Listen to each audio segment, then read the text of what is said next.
చెప్పింది రావణాసురుడు వచ్చినప్పుడు ఆ గడ్డిపోచని ముందు పెట్టేసి నువ్వు ఈ గడ్డిపోచని కూడా దాటలేవు అని చెప్పింది. సో నిజంగా రావణాసురుడు లాంటి అంత బలవంతుడు ఒక చిన్న గడ్డిపోచని దాటలేడు అంటే ఖచ్చితంగా దాటగలడు.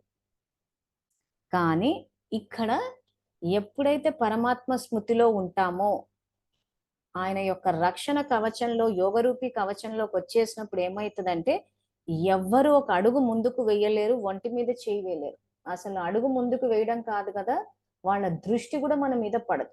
సో ఈ రోజు ఆ రకంగా వ్యక్తులు వచ్చినప్పుడు వాళ్ళ దృష్టి కామ వికారంతో, కొన్ని సందర్భాల్లో గొడవలు వచ్చేసినప్పుడు కూడా ఆధిపత్యాన్ని రుజువు చేయడానికి కూడా ఫిజికల్ గా డ్యామేజ్ చేస్తూ ఉంటారు.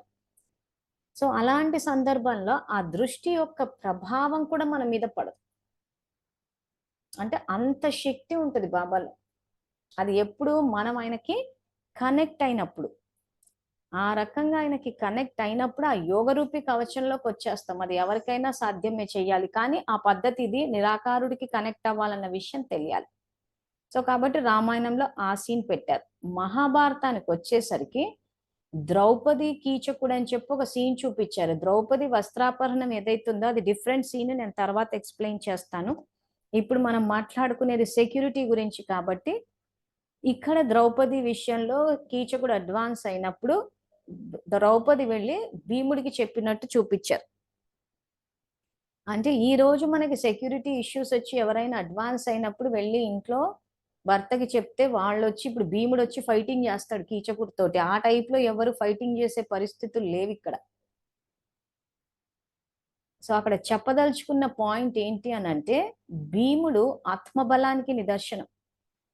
సో ఆ భీముడు ఆ రకంగా చీర కట్టేసుకుని వచ్చినప్పుడు ఆ కీచకుడు ఐడెంటిటీ మిస్ ఐడెంటిటీ చేసుకుని ఆ వెళ్ళినప్పుడు ఆ చీర తీసేసి అప్పుడు భీముడు రివీల్ అయినట్టు చూపించారు. అంటే ఏంటి, మనలో ఉన్న ఆత్మశక్తి, అంటే ఆ soul power is in disguise అంటారు చూసారా, అంటే అది అణిచేయబడింది, అంటే తెలుసుకోలేదు. ఇప్పుడు అది బయటికి రావాలి అని అంతే తప్పితే సమస్య వస్తే ఇంట్లో భర్త వచ్చి ఫైటింగ్ చేయడం అంటే ఇప్పుడున్న పరిస్థితులకి వాళ్ళకే సెక్యూరిటీ లేదని చెప్పి మనం ఎలాగో బాధితుల సంఘాల ఇది చూసాం.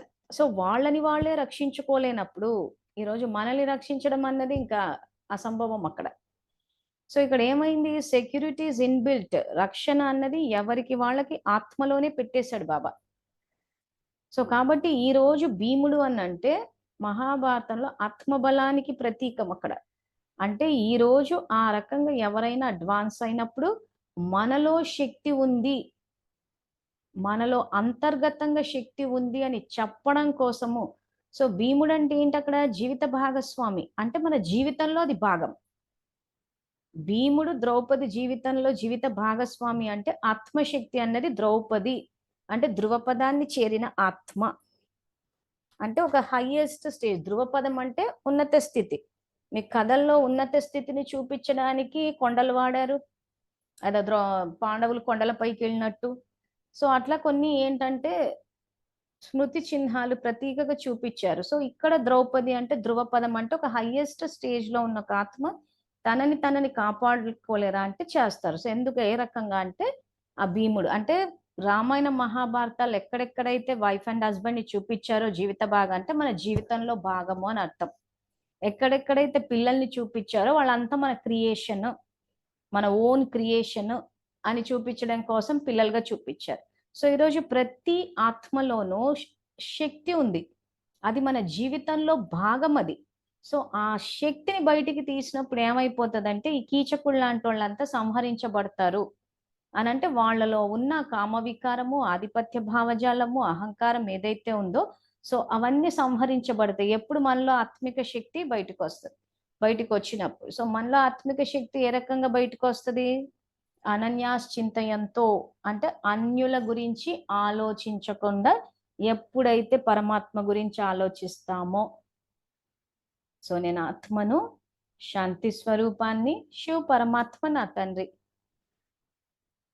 అలా అన్నప్పుడు ఆత్మలోకి ఆ శక్తి వచ్చేస్తుంది. ఆ శక్తి వచ్చేసినప్పుడు ఏమవుతుందంటే స్వతహాగా మన ఎదురుగున్న వాళ్ళలో ఆ యొక్క తమో ప్రధానత అన్నది అక్కడ సమాప్త అయిపోవాలి. సో ఎవరైనా అహంకారంతో, కామ వికారంతో, క్రోధంతో వచ్చినప్పుడు మనం గనక దేహస్థితిలో ఉంటే ఆ రూపంలో చిక్కుకుపోయి అమ్మో వీళ్ళ కోపం ఎక్కువ అంట, వీళ్ళ కామం ఎక్కువ, వీళ్ళు ఫిజికల్ డ్యామేజ్ చేస్తా అని ఆ రూపంలో చిక్కుకున్నామంటే వ్యర్థం ఎక్కువైపోయినప్పుడు బాబాకి కనెక్షన్ కట్ అయిపోతుంది.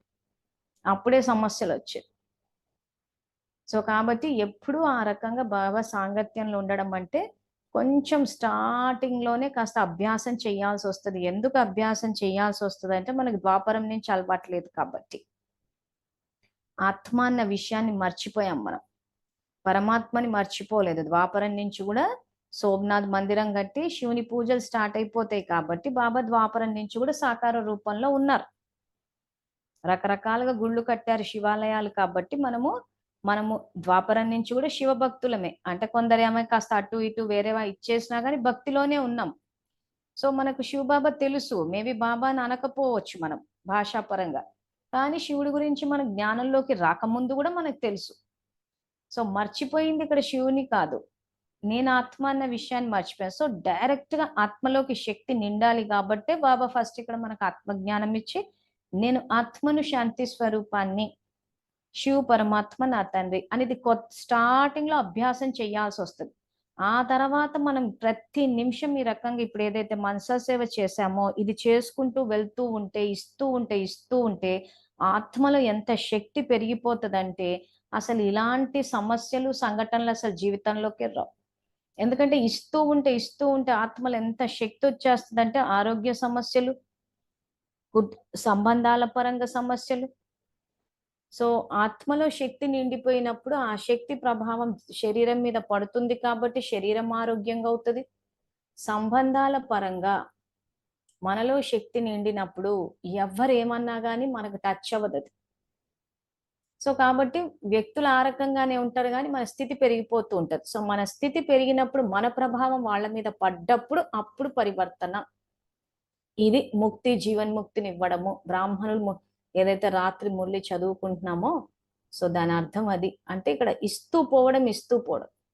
సో అందుకే ఈ మనసా సేవ. సో ముందు మనల్ని మనం రక్షించుకుంటాము. సో ఈ రకంగా రామాయణంలో చెప్పినట్టు పరమాత్మ రాముడికి తలుచుకున్నప్పుడు అవతలి వాళ్ళు ఎంత బలవంతులైనా గాని ఒక గడ్డి పోచను కూడా దాటి అడుగు వేసి మన దగ్గరికి రాలేకపోతారు. సో అక్కడ అది చూపించారు. ఇక్కడ మహాభారతానికి వచ్చేసరికి ద్రౌపదిని చూపించారు. సో ద్రౌపది జీవితంలో ఆత్మిక బలం అన్నది జీవితంలో ఒక భాగము. అంతేగాని భర్త వచ్చి కాపాడడం కాదు. ఇప్పుడున్న పరిస్థితులు అట్లాంటివి వచ్చాయంటే ఫస్ట్ వాళ్ళని వేసేస్తారు, వాళ్ళని షూట్ చేసేస్తారు, లేదా కేసులు పెట్టేస్తారు, జైళ్ళలో పెట్టేస్తారు. ఇంకప్పుడు ఎలా వచ్చి కాపాడతారు ఎవరైనా కానీ. సో ప్రాక్టికాలిటీ లేదు అందులో ఇండియా లాంటి దేశంలో ఎంత సెక్యూరిటీ వేసుకున్నా కానీ ఇండియా ప్రైమ్ మినిస్టర్ ని అసాసినేట్ చేసి షూట్ చేసి పడేశారు. ఇంకా అంతకన్నా ఇంకా అలాంటప్పుడు మరి రక్షణ ఏంటి అని అంటే భగవంతుడి పెట్టిన పద్ధతి అయితే ఇదే మరి. సో ఇలాంటివి మనం ఈ క్లాసెస్ ద్వారా తెలుసుకుంటున్నాం కాబట్టి ఇంకా ఇవి చెప్పడం మొదలు పెట్టండి. రాదు రాదు రాదు అని చెప్పి సంగమంలో గనక మీరు రాదు కాదు అన్నది గనక రికార్డ్ చేస్తే రాకుండానే పోతుంది. ప్రాప్తులు ఎటుపోతాయి ఇంకా మర్చిపోవచ్చు. ఇంకా ద్వాపరం నుంచి కూడా ఇదే పాట స్టార్ట్ అయిపోతుంది. నాకు రాదు, నాకు తెలియదు, నేను చెప్పలేను అని మీరు వాచా సేవ చెయ్యకపోతే వాచా ద్వారా సంతోష పెట్టే సమీప సంబంధీకులు కూడా రారు. కాబట్టి మీ పరిధిలో ఎక్కడెక్కడ చెప్పగలరో ఇంట్లో కానీ ఫంక్షన్స్, ఇంక ఇప్పుడు పెళ్లిళ్ళ సీజన్, ఇప్పుడు ఇంకా ఈ పెళ్లిళ్ళ సీజన్లో ఎక్కడెక్కడ పెళ్లిళ్ళు ఉంటాయో అన్ని పెళ్లిళ్ళు అటెండ్ అవ్వండి. అటెండ్ అయ్యి వెళ్ళినప్పుడు స్వరూపం ద్వారా సేవ. సో మిమ్మల్ని గనక చూస్తే అబ్బా వీళ్ళు ఎంత సంతోషంగా ఉన్నారు అని మిమ్మల్ని చూస్తేనే అనిపించాలి అందరికి. స్వరూపం ద్వారా సేవ. సో పెళ్లిళ్ళ సీజన్ కాబట్టి ఇంకా సేవలు మొదలు పెట్టండి. అన్ని పెళ్లిళ్ళని అటెండ్ అవ్వండి. అటెండ్ అయ్యి మీ స్వరూపం ద్వారా సేవ చేయండి. ఆ తర్వాత కలిసి ఉండండి.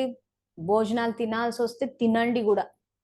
ఇంకా చేతులు కాళ్ళు అనుకుంటే చేతులు కాళ్ళ గురించి ఆలోచించుకుంటూ కూర్చోకండి. జ్ఞాన నేత్రం ద్వారా అందరినీ చూడండి. ఎందుకంటే ఇంతకాలం నియమాలు పాటించి బ్రహ్మకుమారిని ఫాలో అయితే ఏమైందో చూశారు. సో ఒక్కసారి ఇంక ఇప్పటి నుంచి బాబ్దాదాని ఫాలో అయ్యి చూద్దాం. సో బాబ్దాదాని ఫాలో అయ్యి బాబ్దాదా అందరూ శివబాబా పిల్లలు, అందరూ బ్రహ్మవంశీయులే అంతా పరివారమే అని ఈసారి ఇది ప్రయోగం చేసి చూడండి. ఎందుకంటే ఒకప్పుడు భక్తిలో ఉన్నప్పుడు అంత కలిసే ఉన్నాంలేండి. కొత్త విషయం ఏం కాదు. కానీ ఇప్పుడు కొత్తదనం ఏంటి మనలో అనంటే హర్షితంగా కనిపిస్తాము. అందరితో పాటు స్నేహాన్ని, సంయోగాన్ని ఇస్తాము. అందరితో కలిపి మాట్లాడుకునేటప్పుడు వాళ్ళేం జేస్తున్నారు, ఈళ్ళేం జేస్తున్నారని పనికిమాలిన విషయాలు కాకుండా, ఈరోజు మనం పరివర్తన చెందామంటే ఎలా చెందాము అని మళ్ళీ శివబాబా మహత్యాన్ని చెప్పాలి. నన్ను పక్కన జరపాలి. మంజులక్కయ్య చెప్పింది, మంజులక్కయ్య అలా చెప్పిందని మంజులక్కయ్య కాదు. శివబాబా ఇలా చెప్పారు. ఒకవేళ వాళ్ళు జ్ఞానంలో ఉన్నారు అంటే ఇట్స్ ఫైన్. జ్ఞానంలో లేకపోయినా రామాయణ మహాభారతాల్ని ఆధారంగా తీసుకుని శివ పరమాత్మ మహిమను తెలియజేస్తా అంటే సంతోషంగా వింటారు. సో ఆ రకంగా అందరితోటి కలవండి. స్నేహం కూడా దీన్నే స్వరూపం ద్వారా సేవ, ఆ తర్వాత స్నేహాన్ని, సంయోగాన్ని ఇవ్వడం కూడా. ఈరోజు మనం 4 మంచి మాటలు చెప్తున్నామంటే ఖచ్చితంగా వాళ్ళకి సంతోషము, సంతృప్తి వస్తది. అబ్బా! వీళ్ళన్నీ మంచి విషయాలు చెప్తున్నారా అని. ఒకప్పుడంతా ఏదో చెప్పేవాళ్ళంటే ఇప్పుడు పర్లే బానే చెప్తున్నారని వినడానికి ఎక్కడో మొదలంటూ పెట్టాలి. సో మనకంటూ ఎవరు స్టేజ్‌లు వేసి ఏం పిలవరు. పిలవాల్సిన అవసరం కూడా లేదు. మనకే ఎన్నో అవకాశాలొస్తుంటాయి. మనకే బంధువులున్నారు, ఫంక్షన్‌లున్నాయి, ఎన్నో ఉన్నాయి. సీజన్ కూడా నడుస్తోంది. సో ఆ రకంగా వెళ్లి అందరితోటి కలిసుండి, వాళ్ళకి సహాయం చేసి, స్వరూపం ద్వారా సేవ చేసి, నిరంతరం హర్షితంగా ఉండి, ఆ సంతోషము అన్నది మన మొహంలో కనిపిచ్చాలి. సో అందరితో కలిసి తింటాము, కలిసి ఉంటాము. సో ఆ రకంగా స్నేహాన్ని పంచుతాము. పంచి అసలు బాబాని ప్రత్యక్షం చేస్తాము. సో ఇది మనం చేయాల్సిన సేవలు. సో మళ్ళీ రాత్రి 8:30కి కలుసుకుందాము. అంతవరకు థాంక్ యూ. Om Shanti.